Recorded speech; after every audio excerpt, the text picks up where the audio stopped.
All right. Hi, welcome back to the Ballin Sisters. I've got Rishabh with me. Rishabh is a journalist with Quint, if I'm not wrong, Bloomberg Quint, formerly known as Bloomberg Quint. And more than that, why Rishabh and I are sharing the screen today is that we are disappointed Indian football fans. And with that, I had a first question, Rishabh. What does this mean for the future? Because yesterday we were celebrating on a high India's 75th Independence Day, and late at night, such kind of news hits that the government governing body of football, FIFA, has banned India from on all sorts of forms. So, what do you take on it, and how do we go forward with this? Right. Hi. Thanks, Harsh, for having me here. See, firstly, of course, it's devastating. The short-term impact of it is very cloudy. We do not know when and mostly when this ban would be lifted. What an Indian football fan should look forward to right now is tomorrow's Supreme Court hearing. And because this matter has been listed for urgent hearing, so what is very, very important is how quickly the COA gets back on its feet, and just I think the first thing that has to be done is that the COA just completely comply with what FIFA says, because the ban is a very, very extreme measure that FIFA also takes after repeated warnings. It's not like they just come one day suddenly out of blue and they just ban an association. The COA would have gotten a whiff of it earlier as well. Right. And so they did. A week ago is when they got their first warning. I think on August 7th, August 6th is when the COA was warned about a potential ban incoming.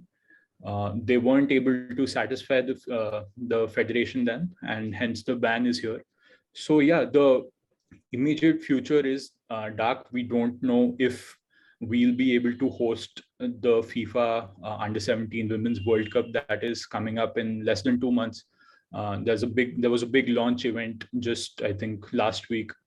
All of that happened, and suddenly this comes up. And the irony is that yesterday we celebrated 75 years of independence, and funnily enough, AIFF is actually 85 years old. It's older than the country. It's 10 years elder to the country, and on their 85th year is when you get banned by FIFA for the first time. So yeah, the immediate future, nobody can comment till what the Supreme Court says tomorrow. Also, I was also reading, and I did go through the Twitter article which you had mentioned. There's a huge thread. I'll put that in the description as well for all my viewers.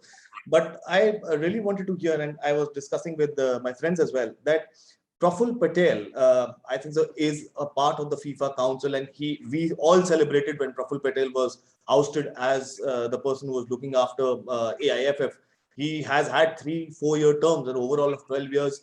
And the shambles in which Indian football is, I think so, we all fans agree that it is a lot to do with what Praful Patel and his team have not been able to put across.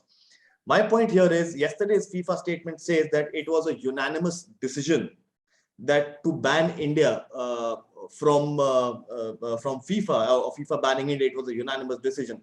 Does that at a certain level, does Praful Patel has a hand in it? Because earlier as well, on the 6th and the 7th of August, there was also reports that Praful Patel was instigating other affiliated members of the Indian football fraternity as to how he can come back into AIFF and have his own reins in it. And this murky politics, why does this has to get enticed? The murky politics and Indian football are going together. It's been a long time. BCCI and cricket is obviously separate, and that's why they are at a different level. Do you feel that this should be happening at the same level for AIFF now? High time? I mean, it's clear as day that it's only and only one man's ego that has caused this. It's one man's thirst for power. It's also one man's desperation to stay in power that has caused this. There's no doubts about that. I don't see why the COA would go out and file a contempt petition against Praful Patel if they didn't have evidence to support that. Right. They very clearly said that there was collusion that Praful Patel was engaged in with state associations. It's his politics that he's playing with getting more and more state associations on board, because he's been president for 12 years, right? He would be chummy with a bunch of state football associations. He would be friends with all of them. He would have, I mean, it's all politics, right? You do some favors for someone, they'll rub your back later.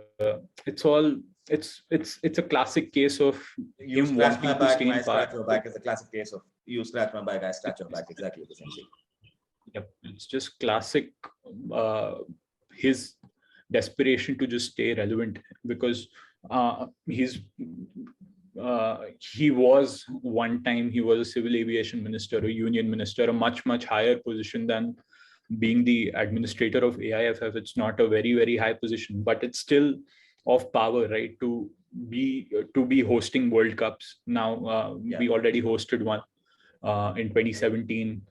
Then there was one in which our senior team was, and I think they had COVID, and then they couldn't participate. Now again, we're hosting one. We're getting closer, right? With the frequency of FIFA tournaments coming to India is increasing. So there's still power there. There's still power to be in AIFF, to be in charge of it. So yeah, it's purely, for me, of course, it's him to blame. Then there are state, of course, associations that are in sync with what is happening. They are the ones who have also been named as contemptors in this petition by the COA.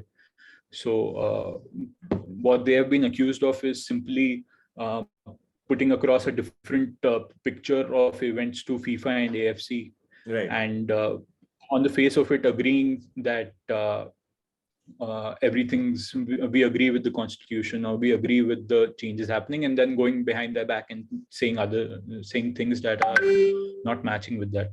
So yeah, it's Praful Patel, of course, has a hand to play in this. All right, and my last and final question to you is, yes, these today and yesterday were dark days for India. Now, what does that thing do for us, and how can that be, the dark days can be turned into brighter days? I believe there is elections were to be held on the 28th of this month, and there were former players who were listed as people who were to be the new chairperson and the new masters for the future of Indian football.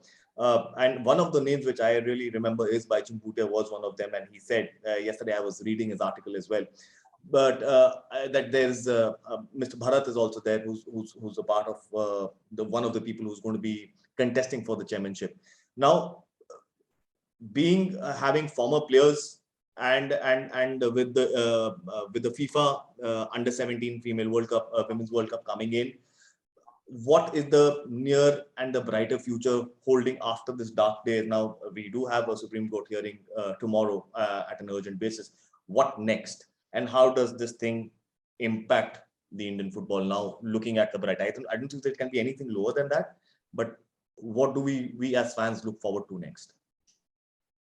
See, firstly, I'd just like to point out that fans don't have any business in all of this, right? We are supposed to go out, cheer for our team. We want to see our national team play. We want to see our leagues happen. We want to be there for the players, right? Yeah. We don't want to participate in all these politics and all this stuff. This is not for fans. I mean, you wouldn't see any country's fans talking so widely about the politics, internal politics of a football federation. I mean, come on, we deserve better as fans. What fans can do is read more from trustworthy sources. There are journalists doing extremely good work out there covering Indian football. even though it's not a very widely followed genre, it's rather niche compared to European football has a huge audience in India. Indian football probably doesn't have that big an audience. So the best thing is to educate yourselves, read more, and just support your team, man. Just get out there on every opportunity, wear the blues, and just go crowd the stadiums in numbers, hold people that are abusing their positions, hold them to par. People like Praful Patel have been getting abused by fans for years now. This is not the first time people are pointing out that, hello, you've overstayed your welcome, please go. It's not the first time that that's happening. But I don't see that pressure even doing anything to him. Like, clearly it's come to this stage, and I don't think he will back down. There's no. I also grim, don't see that happening. but, Actually, I also don't see that happening. That Praful Patel backing down now, it is something which is going to be news and news to Indian fans altogether. We celebrated his ousting from AIFF, but he's gone downright dirty and rubbing the nose of AIFF all across the country, and it's shambles and it's shameful that a person like Praful Patel, even though he's a former minister, but at the end of the day, the kind of result and the kind of ban which has come on the 75th Independence Day is even more hurtful, that the country is celebrating something very joyous, and something like this comes out for one of the oldest federations in the world, and the kind of history we've carried on in the early generations as well. So on that note, thanks Rishabh.